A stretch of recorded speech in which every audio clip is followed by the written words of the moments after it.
Sir एक तो थोड़ा सा ब्रीफ आज के कार्यक्रम को। हमने पूरे प्रदेश भर के 22 के 22 जिलों में किसान जन जागरण अभियान शुरू किया है। इस आंदोलन को और ज्यादा कैसे ताकतवर किया जाए, इसके लिए मैंने पूरे प्रदेश के हर डिस्ट्रिक्ट के एक हल्के के कार्यक्रम बनाए। ये मैं लगातार अप्रैल 15 तक जारी,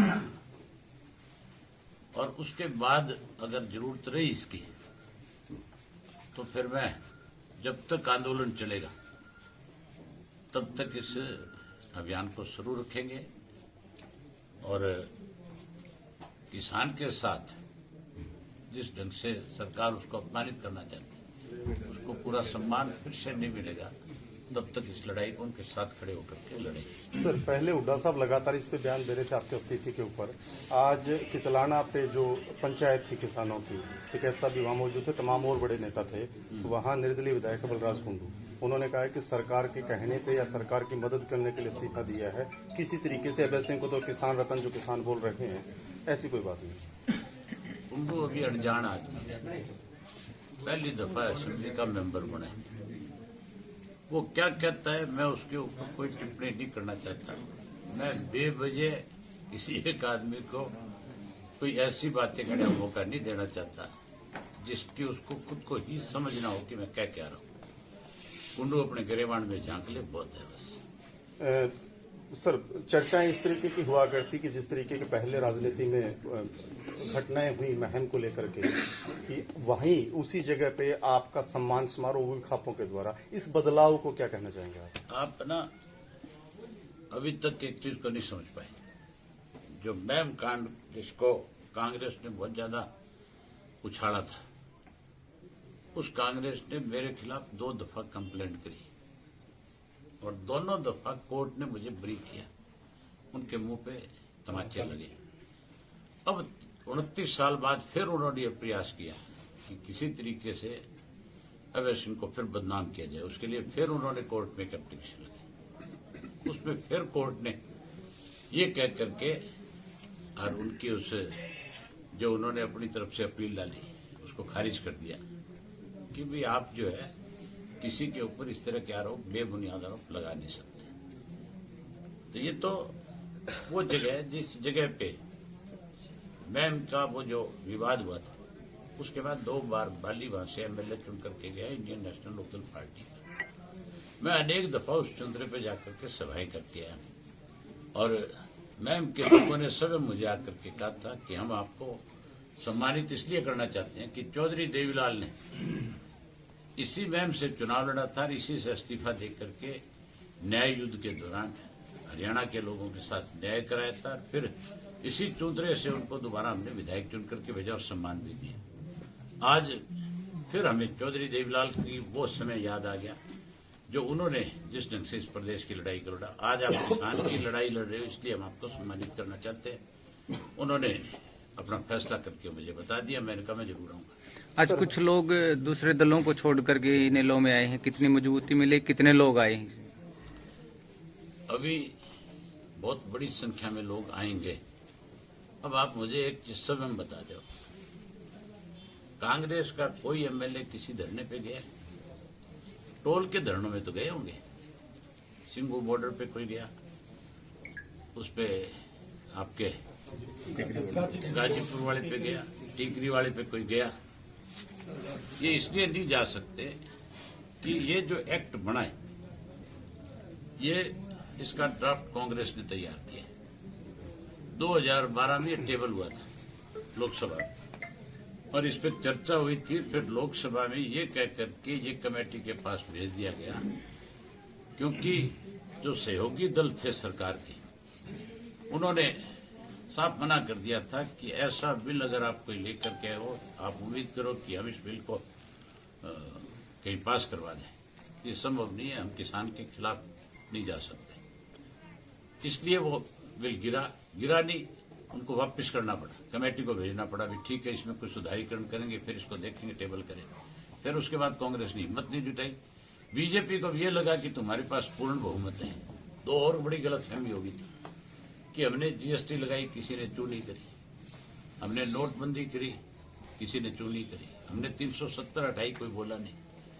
लेकिन किसान को आप उसके साथ नहीं जोड़ सकते। जो किसान किसी को कुर्सी देना जानता है, वो कुर्सी लेना भी जानता है।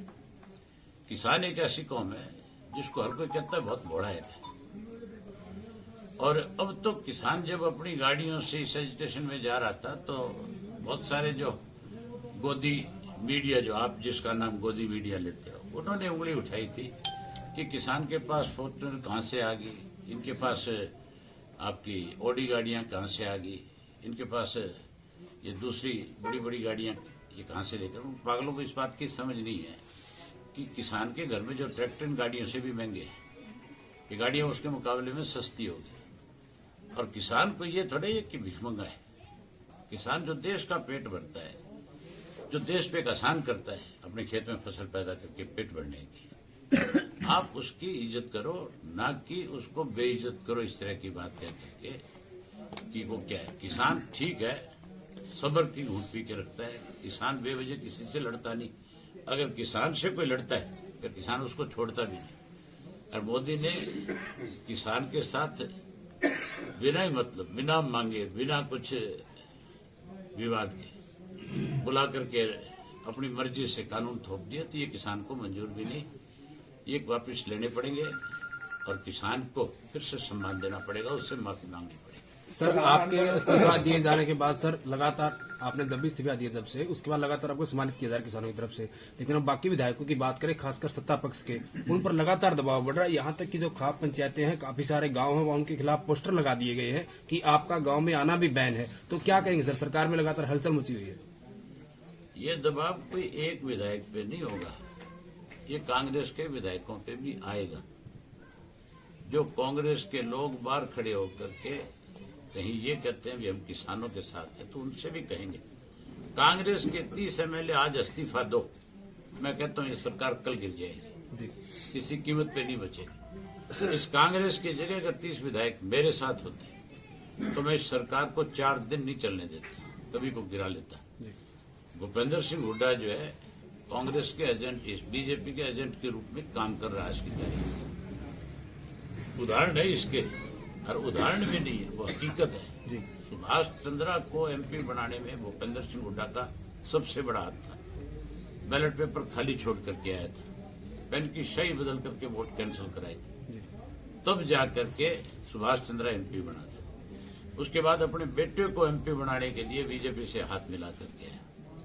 अब जब इन तीनों कृषि के कानून के ऊपर सरकार का प्रस्ताव आया, तो खुद वॉकआउट करके निकला, खुद ने अपने एमएलए को वेल में भेज करके नियम करवाया, जबकि वहां ये जिम्मेवारी बनती थी कि उनके प्रस्ताव के ऊपर चर्चा करते, खुल करके बोलते, खुल के सरकार के सामने किसान की बात को रखते, इन बिलों में जो कमी खामियां थी उनके बारे में जिक्र करते। अगर वो रुकते तो उनको पता है कि तुम्हारी वो चिट्ठियां जो भूपेंद्र सिंह हुड्डा ने साइन करी थी एमएसपी खत्म होने की, इस तरह के बिल बनाने की, वो फिर लोग लेकर के सामने खड़े हो जाते, इसलिए मैदान छोड़ करके भागे।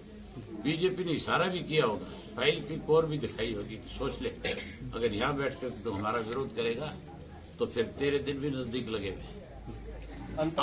आज बात करता है, ये कहता है कि हम नो कॉन्फिडेंस लेंगे। नो कॉन्फिडेंस तब लाओगे आप जब आपके पास कोई संख्या बल होगा। संख्या तो है नहीं, संख्या तो इसके अपने 8 एमएलए ऐसे हैं जो इसके खिलाफ आज की तारीख में। सर, किसान आंदोलन की बात अभी तो इनसे भी लोग डिमांड करेंगे भी आप भी इस्तीफे दो।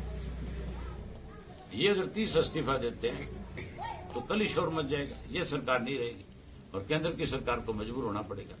कांग्रेस अगर इस बिल के खिलाफ होती है तो 100 से ज्यादा एमपी है राज्यसभा लोकसभा के, किसी एक दिन कहीं धरने पे क्यों नहीं बैठे?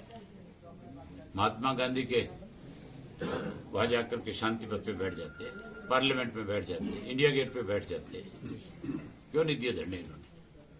सर, प्रधानमंत्री नरेंद्र मोदी कह रहे हैं कि किसान के और मेरे बीच में सिर्फ एक कॉल का फासला है, अगर फोन करेंगे तो वहां उपलब्ध रहूंगा उनके लिए। लेकिन वहीं अगर हम बॉर्डर की बात करें, दिल्ली बॉर्डर की, तो किसानों के खिलाफ जो सुरक्षा का घेरा बढ़ा दिया गया है, इस तरह की साजिशें रची जा रही है और जो भी लोग फाइंड आउट हुए वो ज्यादातर बीजेपी पार्टी से ही है। आप क्या कहेंगे, आंदोलन को कमजोर करने की साजिश है ये?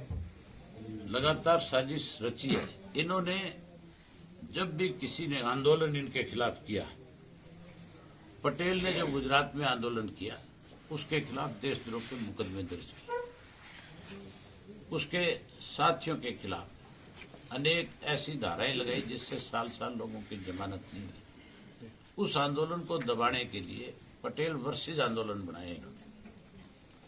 इसी तरीके से जब महाराष्ट्र में किसान जो वहां का था, जो मराठा था, जो आंदोलन कर रहा था, डिमांड कर रहा था, उसको भी अलग थलग करने के लिए महाराष्ट्र में मराठा वर्सेज लोगों को खड़ा कर लिया। मतलब बीजेपी की एक पॉलिसी है, बीजेपी हमेशा किसी भी आंदोलन को कमजोर करने के लिए उसके खिलाफ और दूसरी जातियों को खड़ा करती है। यहाँ हरियाणा में जब जाट आरक्षण आंदोलन चल रहा था, उस वक्त 35 और 36 जात का नारा देकर के जाटों को बदनाम किया गया। इसी तरह साइन बाग का जो आंदोलन था, उसको मुसलमान के नाम देकर के उस आंदोलन को बदनाम करने का काम किया। लेकिन किसान आंदोलन को कैसे बदनाम करेंगे? इसमें तो हिंदू भी है, इसमें सिख भी है, इसके अंदर और धर्म के लोग भी हैं। यहां बदनाम करने के लिए इन्होंने खालिस्तान की बात करी। जो खालिस्तान का इश्यू कभी का खत्म हो चुका है इस देश से, उस इश्यू को इन्होंने दोबारा पैदा करने की कोशिश करी। यहां पे अलगामवाद की बात करी। यहां ऐसे लोगों को भेजा गया आंदोलन में, जहां लोग आराम से बैठे थे, अपनी बात मनवाने के लिए आए हुए थे, जो शांति से इस आंदोलन को चला रहे थे। उसमें कहा गया कि इसको खाली करो। कोई इंडस्ट्रिस्ट बना करके भेज दिए कि हमारी इंडस्ट्री प्रभावित हो रही है, इसके लिए आप जगह दो, हमें खाली करके दो इसको। कहीं किसी और जाति के व्यक्ति को भेज दिया। कोशिश इन्होंने बहुत करी, और भी आगे करेंगे, लेकिन ये कामयाब नहीं हो सकते। किसान के साथ हर व्यक्ति जुड़ा हुआ है। आज तो चाहे कोई व्यापारी है, कर्मचारी है, कोई छोटा दुकानदार है, कोई मीडियम क्लास के जो लोग हैं वो सब किसान के साथ खड़े कि अगर ये कृषि का जो तीसरा कानून है, जिसमें इन्होंने ये छूट दे दी कि आप कितना भी स्टॉक कर सकते हो, अगर ये लागू रहेगा तो फिर हर चीज इस देश में महंगी हो जाएगी। फिर तो आज प्याज महंगा नहीं है, इसी वजह से महंगा है कि स्टॉक हो गया सारा।